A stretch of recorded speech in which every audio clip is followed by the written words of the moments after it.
থাকে not equal to 0, এই not equal to 0 এইটো দ্বিঘাত সমীকরণ দ্বিঘাত বহুপদৰ আদৰ্শ ৰূপ। এই দ্বিঘাত বহুপদটো এটা অধিবৃত্ত বোঝায়, অধিবৃত্ত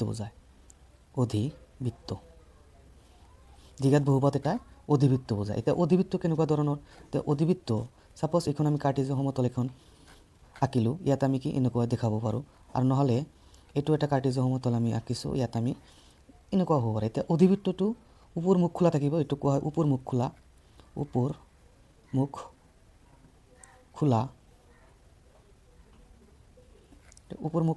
আৰু এইটো কোৱা হয় তলমুখ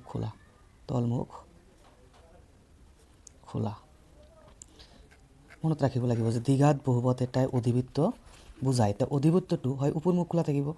এতিয়া ওপৰ মুখ খোলা কেতিয়া থাকিব? যেতিয়া a greater than 0। যদি a greater than 0 হয় তেতিয়াহ'লে a ক'ত থাকে? X square coefficient. যদি এক্স স্কোয়াৰ কোফিচিয়েণ্ট বা এক্স স্কোয়াৰ সহগ ধনাত্মক সংখ্যা হয় তেন্তে কি হ'ব? অধিবৃত্তটো ওপৰ মুখ খোলা থাকিব। আৰু যদি অধিবৃত্তটো তলমুখ খোলা থাকিব, যদি a less than কি হয়? 0, মানে কি এক্স স্কোয়াৰ সহগ যদি ঋণাত্মক হয় তেন্তে সেই বহুপদটো দ্বিঘাত বহুপদটো কি তলমুখ খোলা থাকিব। মানে দ্বিঘাত বহুপদটো এটা কি বুজায়? অধিবৃত্ত